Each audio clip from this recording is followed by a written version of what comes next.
Good afternoon. How are you? How's it going? Great. Good, good. You're the last presenter of the day, Jamin. This is very exciting. Okay. We'll see how that Oh, goes. and with the space background, I'm loving it. Yeah, this is my favorite Uh, one. so I'm going to do a quick intro. I won't run through our rules of engagement because we've shared those several times, and everybody is abiding by them perfectly. So thank you guys, and thank goodness tech has been our friend today. So knock on wood, I really hope I didn't just jinx the presentation that's about to happen. But our next presenter is Jamin Brazil, and he is from Happy Market Research podcast, which, what I'm describing this event as is basically the biggest collaboration since Steve Urkel visited the Tanners in Full House. You've got the Happy Market Research podcast meets the Quarantine Virtual Insights Conference. This is big, guys. So, watch your news feeds tomorrow because this is going to be a biggie. I don't know about that. I appreciate the introduction. And Jamin has, since he is the last presentation of the day, he has agreed to stick around for it being, well, in Charlotte, North Carolina, it's 5 o'clock somewhere. Jamin's on the West Coast. He's getting started a little earlier, but this is the portion of every conference when it's cocktail hour time, and we're trying to be no different. So encouraging everyone to join us. I've got my local Charlotte craft brew curbside pickup for social distancing. I'm doing my espresso stout, Imperial Espresso Stout, which I'm really looking forward to. I'm going to just mute myself and let Jamin take it from here. Thank you so much, Bill. So yeah, cheers, my friend. I think it like pops out of view, which is super odd. Oh, that's very cool. Magic. Yeah, see, I can't do that.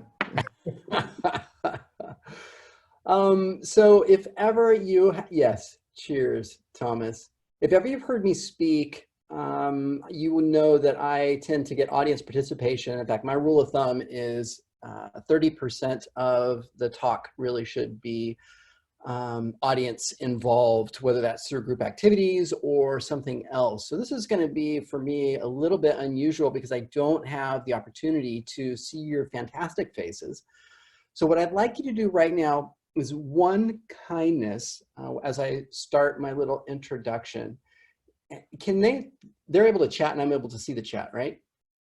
I'm going to assume the answer is yes. Okay, great. So I see it. Perfect. So if you do me a kindness and go ahead and enter in the biggest challenge in chat, the biggest challenge that you've faced working remote.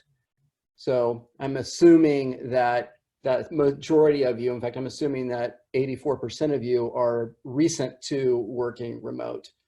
Out of sight, out of mind. That's interesting. So if you just keep that going, I'm going to use that as a reference point a little bit later on. But keep that feed going. Oh, I love this. All right, great. So I'm going to go ahead and share my screen.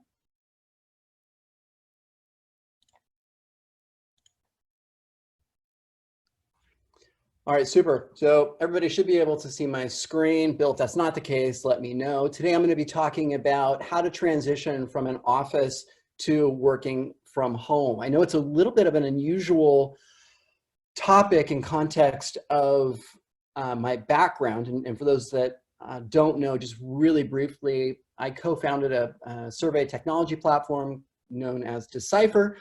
I sold it to Focus Vision and then became the CEO of that company for a few years. About, gosh, 2.5, almost 3 years ago, be 3 years September, I left the post as CEO of Focus Vision and started a podcast called the Happy Market Research Podcast. I have actually I loved podcasts before. I have really fallen in love in a different way, in a more intimate way with consumer insights since starting the podcast. The first question I've asked the 350-ish guests is, tell me a little bit about your parents and how they inform what you do today for a career. I wish I could take credit for coming up with that question, my executive producer was the brains behind it. But the reason that we started doing that, started with that framework is on the public forums of the Insights Association and other boards, the number one thread is always, how did you wind up in consumer insights or market research? And I think it's so interesting that we can work right alongside people for decades, in my case, and really not have a sense of their background. And so for me, one of the biggest benefits is and privileges has been able to hear the stories of how people have wound up in consumer insights, and then, you know, mapping that back to their childhood, whether it was a positive experience, like is usually the case, or occasionally we even get like darker tales. In fact, I had one guest who, the CEO and owner of Research America, and you know, his background, which I don't want to spend a ton of time on, it's a little bit off topic, but his never knew his father, and his mother at a very young age wound up taking him and his sister to the airport and putting them both on on separate planes, one-way tickets, without notifying anybody. And so he wound up growing up in a very unusual situation, but it was such an inspirational story of how he was able to really take that negative and navigate a very successful, you know, life, happily married with children, and obviously successful as it relates with his business. So if you are, that's my only advert for the Happy Market Research podcast. If you consume podcasts, I would consider it a privilege if you would tune into one of the episodes. And yeah, so I'll shut up at this point. So this particular presentation, normally I interview heads of insights. This particular presentation is a little bit different. I should probably take a drink for my 2 o'clock. Don't judge. This presentation has come out of a special edition podcast that we dropped last week, and it's obviously dealing with this very relevant topic that all of us have been impacted by, even if we are or previously were working from home or remote. The way our methodology for the podcast is, we usually come up with a specific theme. Like I'm talking about in May. In May, we're releasing a podcast on diversity. And we interview people that are, like, we have the head of the head of diversity for McDonald's on the podcast. So we usually interview between 3 and 6 specialty guests, and then we turn that into a journalistic episode. And that's where this one comes from. And so the 3 guests that I had on that were experts in the area of working remote. Rian Vandermeer is the head of product for a company called WildBit. WildBit makes stuff developers use all the time. It's a very famous brand if you are a full stack or any really developer. We also had the CEO of a UX technology company, Henrik Mattsson, called Lookback. Lookback is a video IDI or platform. I think it's, if not the best, it's actually among the best. It's recently been touted the best on quite a few posts as their business has been exploding. And then the third is Steve Mast, the Chief Innovation Officer for Delvinia. Some of you may know Delvinia, and some of you may know one of their sister companies, Methodify. The reason I chose those 3 guests is, you know, Rion is they're a company, and Lookback both, they're companies that have worked full-time from their existence. They were actually they were built on this idea of creating an asynchronous work framework. That is to say, it's not really about meetings or being in person, but we're going to create a culture and remote that supports remote. Delvinia is really interesting because they were the opposite. They were a company where you showed up for work every day, like most of our the businesses that we had, even my little podcast. So I thought it was really interesting, kind of being able to compare and contrast the experiences, and we'll dive into that a little bit later on. If you do have questions, there's a questions tab. Of course, all of you know this. Excuse me. Please feel free to use the questions tab. It'll help me kind of navigate through the difference between the chat and questions. All right, great. I thought this was an interesting statistic. Only 16% of companies had a fully remote workforce prior to just 4 weeks ago. The it's a completely new experience that most of us have been forced to enter into. And I mean, it's not just redefined the little things like how we do Easter as a family, and what time we wake up and what time we stop doing work, but it's impacting the big things like how if you're into Saturday Night Live, which is one of my favorite TV programs, last week they did a special episode where they through Zoom, so it was it was absolutely hilarious. If you haven't seen the highlight reel of that, I'd encourage you to check it out. But we know that working from home just isn't as simple as unplugging your laptop from work and then putting it on your kitchen counter, right? It's a lot more to it. In fact, Y Combinator, which is the #1 accelerator for startup companies, so you think about like Airbnb and Zapier, and many big companies have come out of the Y Combinator ecosystem. They believe and have had this mantra in place for quite a while, which is a company can only be good at 3 things. That's at most 3 things. Most companies aren't even capable of being good at 3 things, by the way. No disrespect, it just kind of is what it is. But at most 3 things. And if you choose to have a remote workforce, that leaves you with only 2 other things.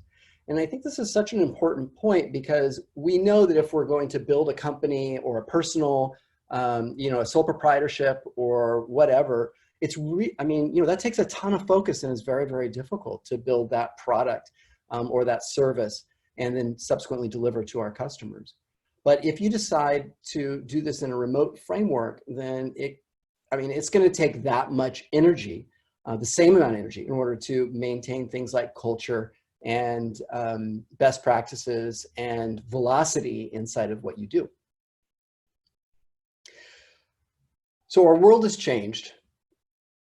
But I believe that at its absolute core is the function of how we work. And so I put up 5 companies that are doing it particularly well and have been doing it well before, but for a while bit, and Look Back both are. But it is interesting that the number of companies that are not in the technology space is actually very small. In fact, I couldn't find a list of companies that are like more CPG based that have a remote workforce. Most of them, for obvious reasons, manufacturing, et cetera, don't. And so you think about like how this transition is impacting them.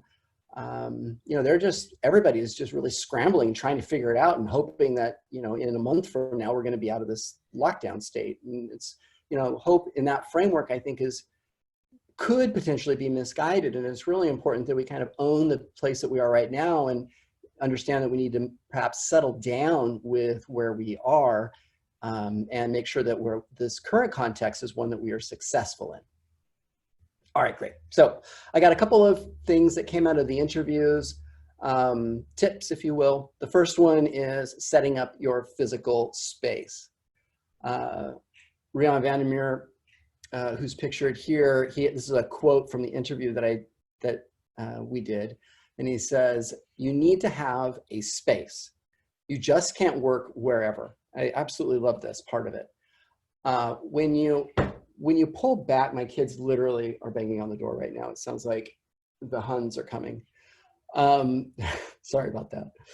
But before interviewing him, I was actually set up on my kitchen counter. So it wasn't until I had the conversation with Rion, I'm like, gosh, that makes a lot of sense, because I'm in this semi-public area, and it's important that I'm able to kind of sequester myself. And it seems like a common sense thing when I'm saying it out loud, but when I just initially made that transition into, from an office into the house, I wasn't quite aware of the amount of focus I need to put in the actual physical space that I was going to be occupying.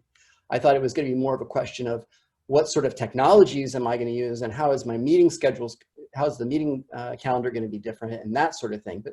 But virtual actually has to be secondary to the physical space.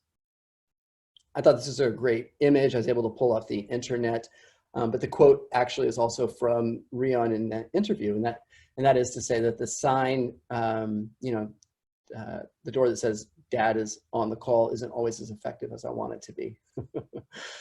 And this is something that I have heard time and time again. And when I'm able to get into the actual chat, which I will do momentarily, I think, this part is, there's that overall forgiveness that just didn't exist 4 weeks ago. And, it would have been inappropriate. There's two big things that have happened. One is there's just in my opinion, there's two big things. There's probably many, many more than that, but things that have stood out to me. It's okay to have a semi-unprofessional context behind you. That just kind of is what it is. So in my example, I've got two teenage boys. This is their room, and they get kicked out from 9 to 5 or whenever every day. And that just kind of is what it is. This is just dad's makeshift office until everything's over with, and they understand it and do whatever. So the point there, though, is sometimes you'll see teenage boy stuff in the background, which is, I tried to clean up and making sure I did okay right now, which is kind of weird, which could be kind of it's terrifying. The other thing that is really interesting is it's now unacceptable to not have your video on during a virtual conversation. So it used to be the case that maybe 50% of the people or 0% of the people, if they were on a Zoom call or similar technology, they would not share their video. And now it's the case that far and away the majority of people don't share their video. And if you don't share your video, it almost feels like there's something different or wrong, or like you're not fitting into this new social norm. So if you are familiar with the book, Give a Mouse a Cookie, it has this like really weird journey where you start with in one spot and you end up in another spot, but the journey to get there is this like crazy thing. And in my head, it oftentimes works the same way. So when I think about the learning of video, what I mean by that is the adoption of video as a normal way for us to communicate. I am all of a sudden thinking about the importance of a highlight reel 4 weeks ago. So thinking you did your in-depth interviews, you did your quant research, you've got your bar charts, you've got your methodology outlined, you've got your presentation.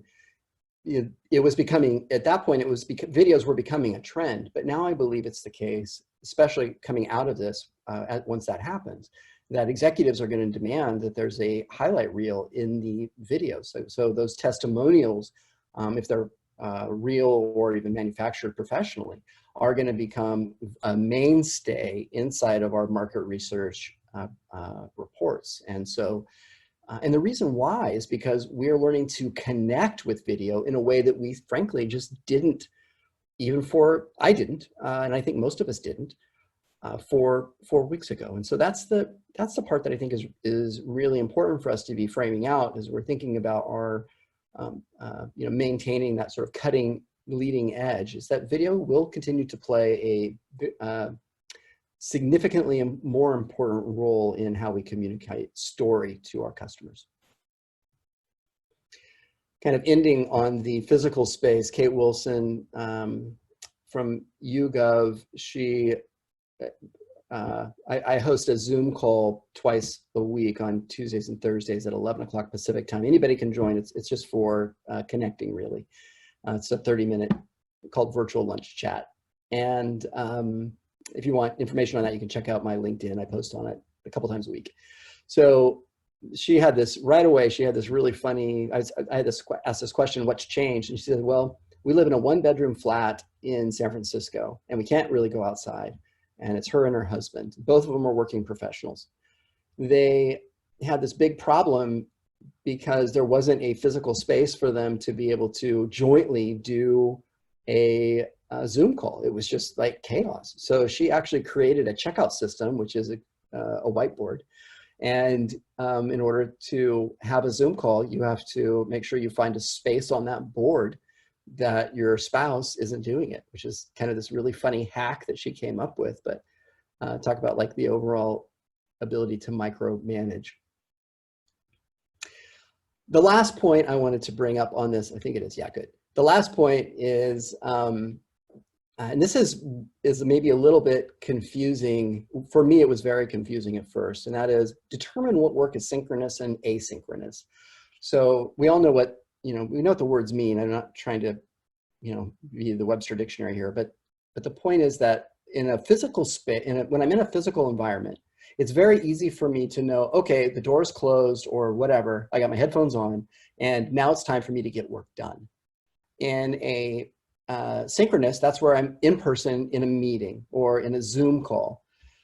When you work remote, all of a sudden you can have the opportunity to do your asynchronous work. That is the work that isn't needed, where you don't need to work with other people at the same time.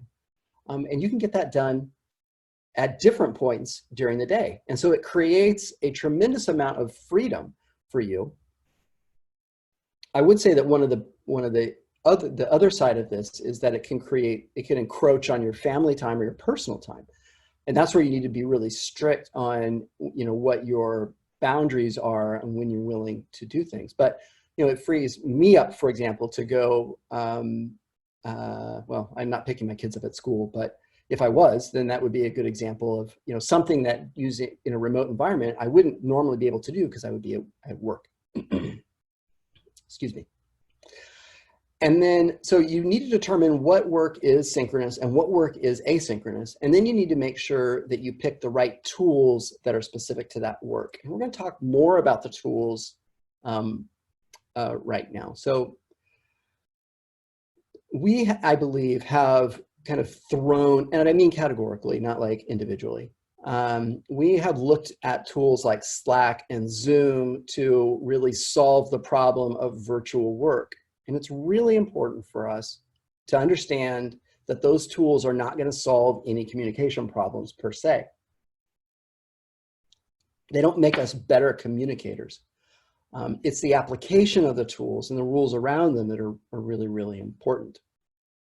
In fact, WildBit, which again is this renowned brand software development company for software developers, they actually hate Slack. They do not enjoy using it, and they find that it's more disruptive than it is beneficial for them.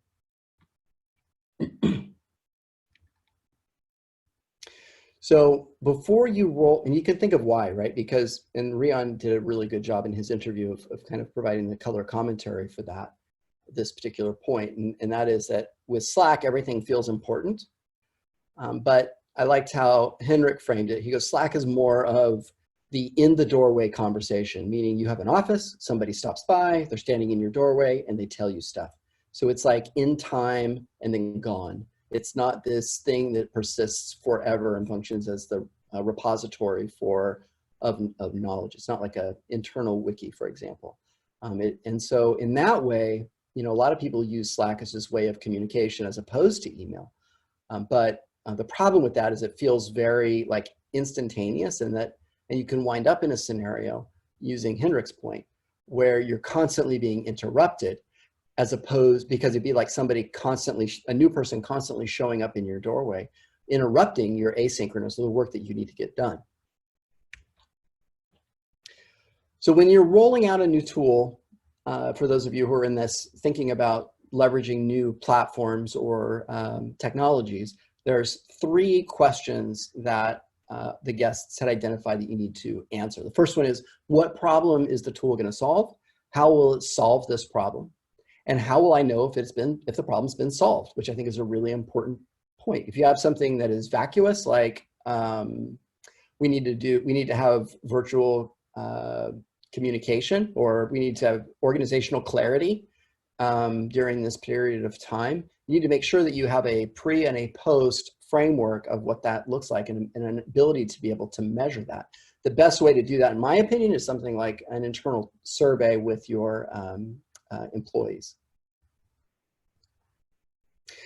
So we know that we have to, as managers, we have to do more than just throw up a laptop on a desk someplace inside of our house.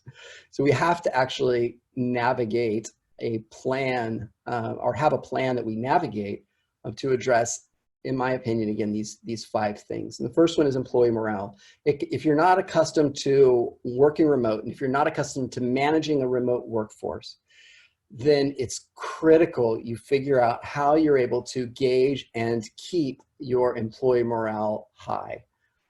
Surveys are a great way not maybe a great way, but an established way to be able to do that. If they might not give you an absolute connection, but they'll give you a proportional, meaning responses in context. You can see if morale is going down over time or up over time. Those are, and what's changed when those particular events are happening.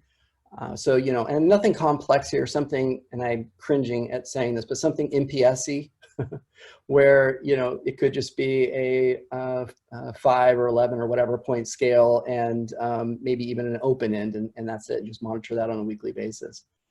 Free tools are totally acceptable here. In fact, if you are a survey platform, if you have a survey platform that you currently use, it's probably not a good idea to use that particular platform for security reasons, because you don't want everybody to have access to the information. Customer access is a second thing that is really important. So if you have customers that you're used to visiting in person, maybe you're in sales, you can't go do that anymore. And it isn't okay just to say, oh, well, I just can't do that anymore. So you need to make sure that you're creating surrogate experiences, whether that's, you know, Zoom or something else like that. One of the things that a friend of mine used to do was send a video invitation to lunch.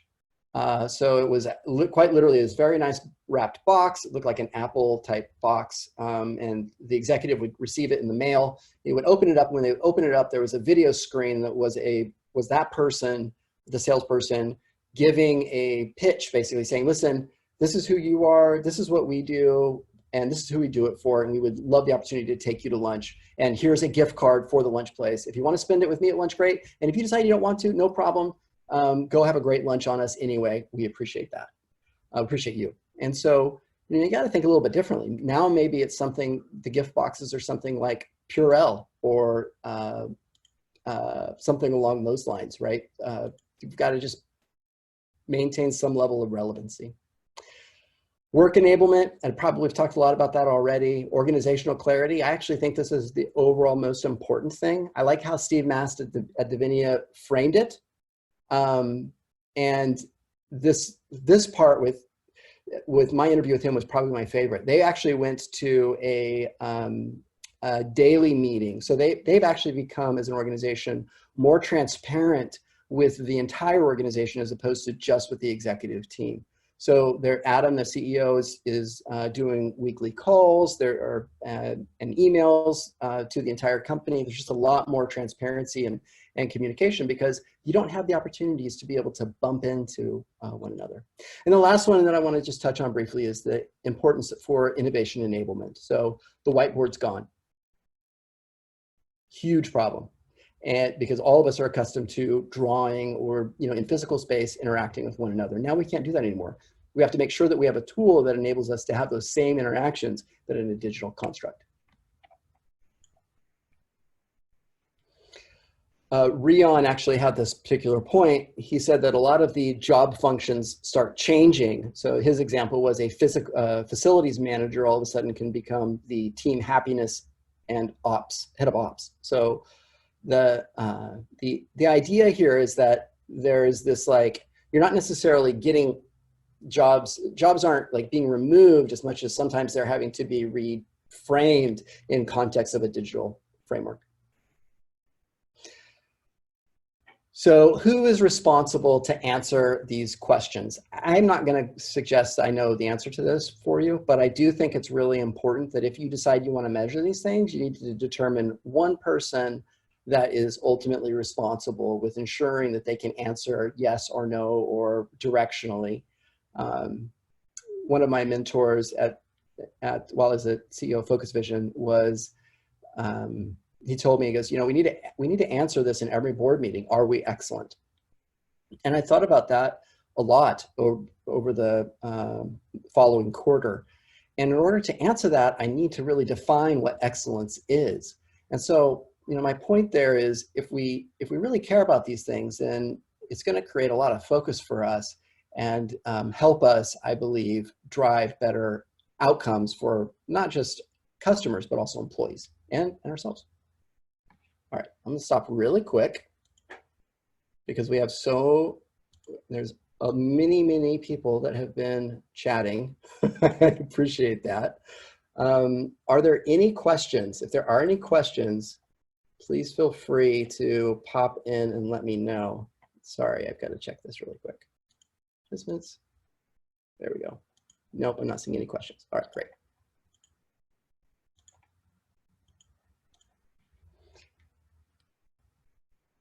Create opportunities to bump into coworkers.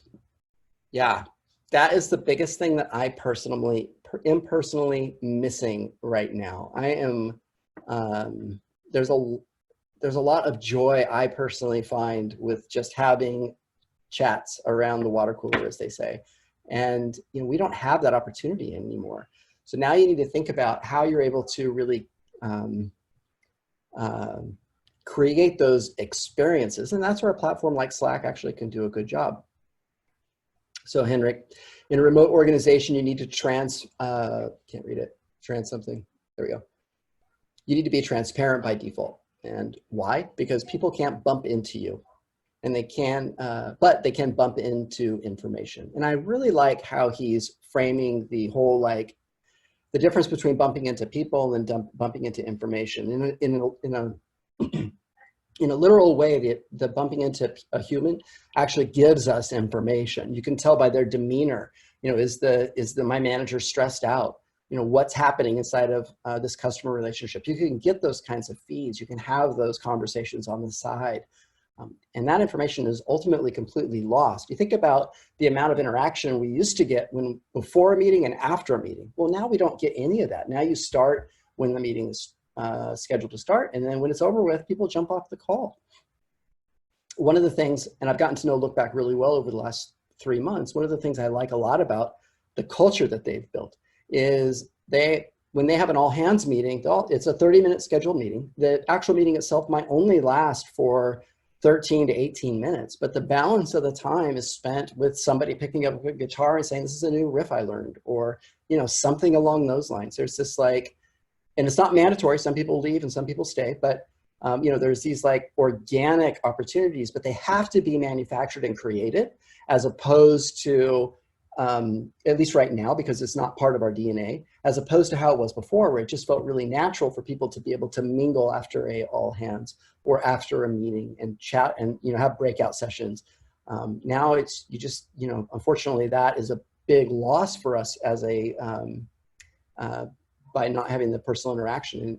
So we have to go out of our way to make sure that we create the opportunities for people to be able to bump into one another.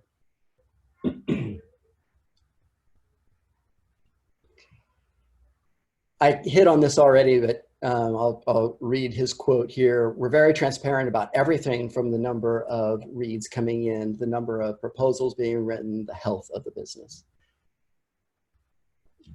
People are unsatisfied right now being a cog. All of us always have been, I would say, but right now it's even more important that we are aware of the need for people to understand how we're doing as a company, how we're doing as people, and it's the responsibility is quite literally on both sides of the fence, from employees to executives and around again. So we can't just be quiet. We're not cogs executing. At the same time, we don't employ cogs, and so that in this framework, it's really important that with all the uncertainty that we become more transparent with people, letting them know how we're doing and what we're going to do about it, whether it's good or bad, at least if handled and in the right way, and then it'll be well received by your constituents, again, either direction. So the two tools, one I've talked about ad nauseum already is Slack, that I wanted to highlight. It's clearly come out in Zoom as some of the winning platforms here. And the other is Notion. So Notion is where you canonize your culture, process, and self-help. So This is actually the video that or the screenshot that I have behind these words is captured from a tool that Lookback is about to release. It's free, but it's a great like team. It's actually called Go Team. It'll be releasing next week, I believe. But anyway, and yeah, it doesn't even have a pay structure, so it is like 100% free. But the reason that I'm bringing this up is, you know, if Slack isn't the place where we put stuff that's permanent, then where do we put it? And that's where I've really leaned into this tool called Notion. So Notion is, if you haven't used it, it's a really nice sort of internal wiki is how I'd put it. Super easy to use. And it's a great way to put things like meeting notes that need to persist over time, or you know, state of the company, or anything that you want people to be able to reference from a historical perspective in an easy way. And then Henrik's point, and I've made this already, but I couldn't agree with it more, is that you need to make sure that you leave time after some meetings for personal connection. In summary on this point, like successful working, it's just not like from my mind, when I started this journey 4 to 5 weeks ago, it was quite literally I just didn't think there would be a problem. I mean, I've traveled, I used to travel 50% of the time. I'm accustomed to all these tools. I didn't think there would be any material change, but doing things like structuring my physical space and being very diligent around it, as well as making sure that I've got human contact with humans that is not necessarily in my normal vein, like pre or post meeting. That was the reason that I started doing the virtual lunch and anybody can attend. Today we had a CEO of a pharmaceutical company attend, and we had an insurance salesperson. I mean, it's like quite literally all over the map in terms of, and mostly researchers, as you can imagine. But you know, the reason that I started that is just because I felt like it's important for us to be able to create those opportunities for connection. I'm going to end on this slide. We've all seen this slide on too many presentations, but or some variation of it. But you know, Charles Darwin's one of his many quotes: "It's not the strongest of the species or the most intelligent that survive, but it's the ones that are the most adaptable." And that's the point that I think we as people that are in April in the middle of this crisis need to understand, is that, you know, rigidity and being really good in the pre-COVID world, that was great, but now we have to live in this current one. And in that way, we need to be very intentional with how we get work done and how we live, and integrate the two. That you know, it's just really important for us in order to maintain a level of ongoing success. So anyway, that's what I got for you guys today. I'm going to stop sharing, and I'm going to jump into any questions that you may have for me, whether it's specific to working remote, the topic of today, or if it's something else that you want to talk about. And then while I'm waiting for questions, I'm going to take a minute and read some of these. I'm not going to field the Max Diff one. I think that was when I just popped in. So the point about being out of sight, out of mind, this is something that came up in the conversation I had with Henrik. He was, you know, in a company that's not intentional with its culture and has a physical space, it will usually treat remote employees like second-class citizens, not intentionally, but by accident.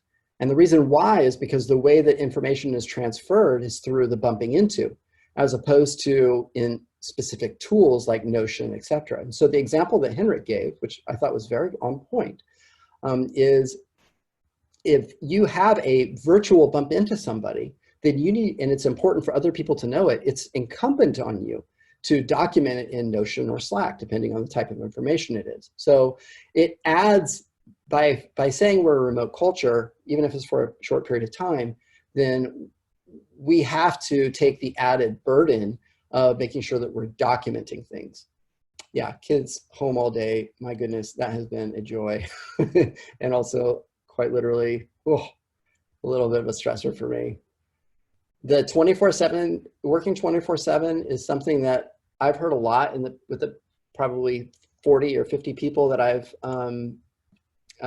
been connecting with on this topic.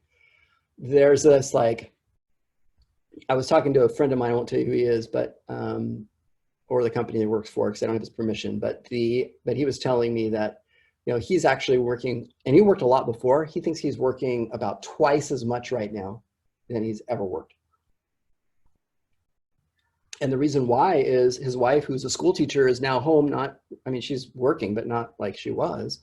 And she's taking care of everything in the house. He's got his meals prepared for him. Congratulations to him. And yeah, and so he just finds himself having a lot less interruptions and demands on his time, which is, I think, pretty interesting. So he just finds himself working more. So now he's like, okay, I've got to figure out where I'm able to stop.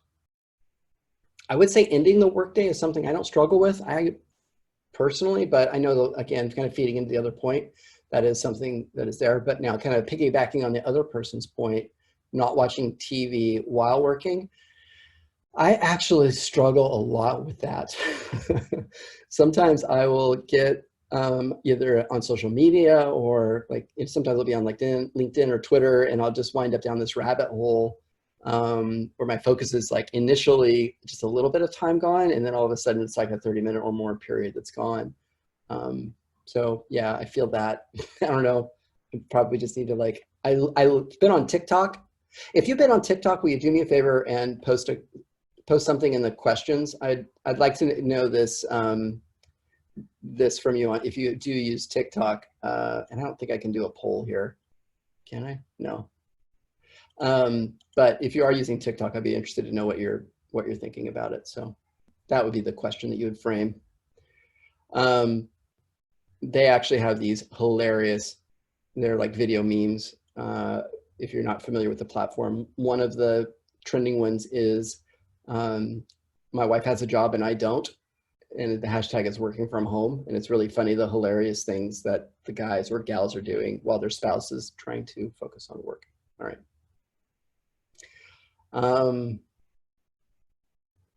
The 16-month-old daughter is a big problem, because for me, and I think for all of us, when you have a situation where you've got a younger child, I have a 3 and a 4-year-old, then, and they, you know, they want what they want, and they don't understand like these necessarily these, like, 16 months obviously is far different than a 3-year-old, but it's those same kind of like things. And I don't know what the solution is. It kind of breaks my heart sometimes when I'm on a conference call and I can't, you know, go help them.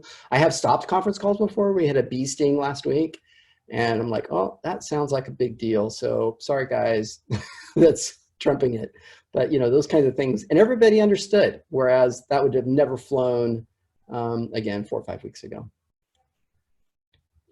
The managing my team well is probably one of the, like, for me, the biggest problem that I've had. So we had an in-person meeting, and you could just tell when people walked in how they're doing. Every morning we had that before. And now, you know, everybody joins on time, but it's this, you know, the ability to read the face is kind of going away. And so what the hack that I built into that is, as soon as the last person gets there, if you will, so we might start a minute or two late, but as soon as that person arrives, then we literally spend time. It could be in our, excuse me, in our, the meetings are relatively short, about 20 minutes. We'll spend the first 5 to 8 minutes just getting caught up on whatever everybody's doing. And it's little trivia stuff, right? It's the small talk. It's about the kids, or, you know, she loves K-pop, so I always ask her some K-pop trivia, or that kind of stuff. So there's like this opportunity to connect. And that just helps maintain that human connection. The other part that I've struggled with is ensuring that the work is getting done. So we actually completely changed, our overall velocity for work has decreased dramatically in the last 4 weeks. And the reason why is just, you know, we need to put different systems in place. And we have started that this week, actually, to ensure that we're maintaining the discipline around getting the work done. Client communications are in place, all that sort of stuff. It says, Ellen says, it's already a challenge for the organization to get customer experience. They say they do, but they don't support it or provide the tools I need. Yeah, I mean, lobbying for tools right now is really hard. Anything that costs money is a problem, and because companies are in this great unknown, and there's lots of other reasons why. And so, what I'd encourage you to do is look for free solutions. That's why I mentioned that Look Back will be launching Go Teams next week. Again, all free video platform. If you don't have access to great screen share, that kind of thing, and you need to go over the 45-minute window, it's a really good, I actually like it better than Zoom for many things. It doesn't support use cases like webinars, but it does a lot of other things. It's super easy to use and free. That mission free. So the waiting till 5 to open the bottle of wine. No, I'm not kidding. Judy, I think that is that's a problem for me at this point. Alcohol sales are up. We've seen the statistic, 55%. The problem is that what's interesting about that statistic is while those sales are up, they're actually not up in the most profitable category, which is bars, right? So you think about the type of consumption that's happening is the stuff that is low margin for distributors for the alcohol space. And so, I think that space in general, while it feels like there's been a boom to sales, is actually going to be under a lot of cash pressure in the coming quarters. It'll be interesting to see how that whole thing materializes. The keeping happy part is something that I don't know what the hack is there exactly, except communicating with other people as much as possible using video. So not through, text doesn't scratch that itch for me. And then I would say this, not multitasking when you're having the conversations. So this is actually a discipline for many of us. It used to be the case that it was acceptable to have the video chat up and then start doing emails or some work or something else and have it more as background noise and then chime in when you were asked a question. Now it's the case that people should feel like they have your attention or they're going to start checking out of the conversation. And we all know the cues. We can all hear the noises. We know what's going on in that. And so, it's really important that if there's a 30-minute meeting and it's on video, then we need to make sure that we are being disciplined with how we're spending our time there. Yeah, ergonomics at work. I actually bought it's like a few $100s at Costco standing desk. That's helped a lot for me just because I like to move around. Although I've noticed that I have actually been walking and exercising way less. So yeah, if you guys have a solution for that, post it in Q&A or chat.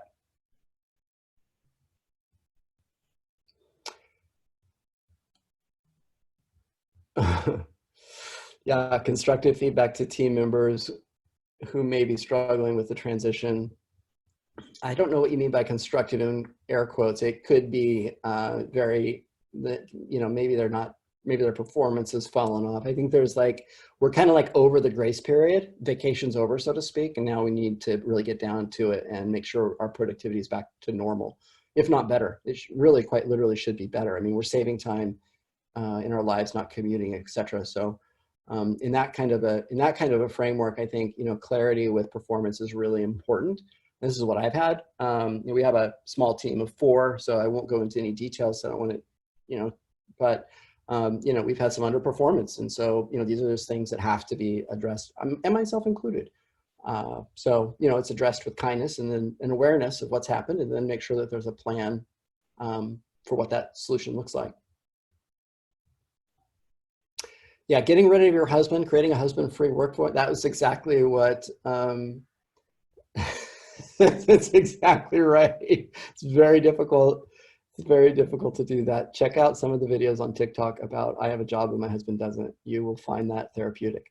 All right, no physical separation from, we talk about that a lot. Real challenge, reading emotions. Yeah, we almost have to be a little more emotive, like intentionally emotive, not actors, but like video does such, you just miss the biorhythms and you're kind of like, I'm constrained. If you and I were at a cocktail hour, like we should be, then it would be easy to be emotive and have a conversation. But, I stop using my hands when I'm in front of my computer, which is a big part of my, how I talk. And 80% of body language, or 80% of communication, is happening below the face. So, there's a lot to, for us to figure out on that front. The homeschooling of kids, that's super tough. Taking care of my wonderful husband. He sounds very lucky. Oh my gosh, open heart surgery. Oh, brutal. Yeah, I'm very thankful that we've got health over here, but man, so our 3-year-old, she's obstinate of not wanting to get out of diapers, which I don't know what that's about, but I'm sure some of you psychologists do. So if you could enlighten me on how to make that better, because I unfortunately do have to change diapers occasionally.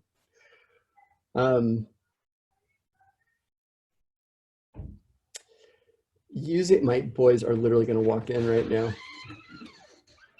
Hey, I'm on a thing real quick. Can you guys go through the other side? Thanks. You can't see them because the sun has the space background, I guess. But anyway, one of the things that we have to do if we're doing in-person interviews and used to doing that, we go to Zoom. It can be a little bit, or whatever platform, it can be a little bit jarring for you as a moderator. And it's very important you do test runs.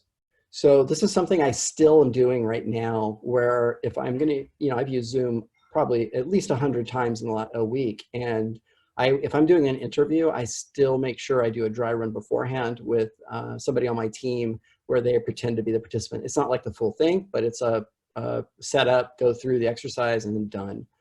That is really, really important.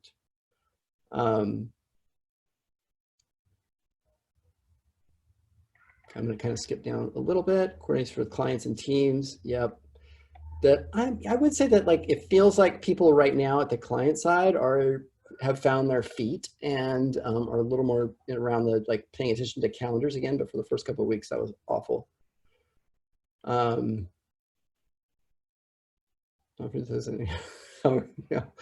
It is a generational thing. Working, my dad, I don't know, it would be challenging for certain generations to be effective, or job functions probably more accurately, to understand how somebody could work from a house. So work-life balance, our company has always been virtual. Wow, congratulations. That sounds awesome, Gail. But now, yeah, that's funny, because you can be virtual, but then all of a sudden, if your spouse or partner winds up being virtual, now all of a sudden it can create this weird dynamic. So I'll give you a real quick example where my wife walked in this morning because we had a broken sprinkler in the front. I was in the middle of a conference call, and I'm like, well, I literally can't do anything about the broken sprinkler right now. And so, there's this access part, and it's not her fault because the sprinkler's broken. Is a problem that needs to get solved. And, and 9 times out of 10, if she were to walk in, it would have been fine. But this particular time it wasn't. So you kind of have to navigate that I find, with some kindness, because whatever is important for that person is, the other side of it is happening too.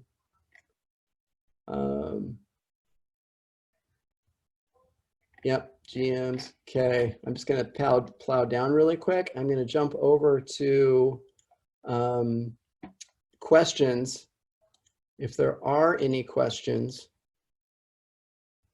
which I don't see any questions, Bill. Does that mean my mission is complete?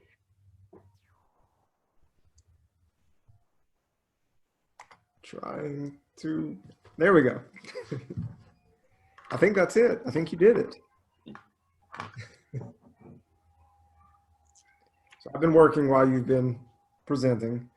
I will say that 2 of my favorite moments in today's presentations were your kids walking into the room, and Susan Lawson, one of our earlier presentations from Allstate. She actually had an appliance delivery. scheduled today, window of, All 60 day, hours. And guess when it happened? At the moment her presentation was set to begin. 100%. And I mean, that's what we're all dealing with right now. And Totally. it's refreshing. It's neat to be able to see others.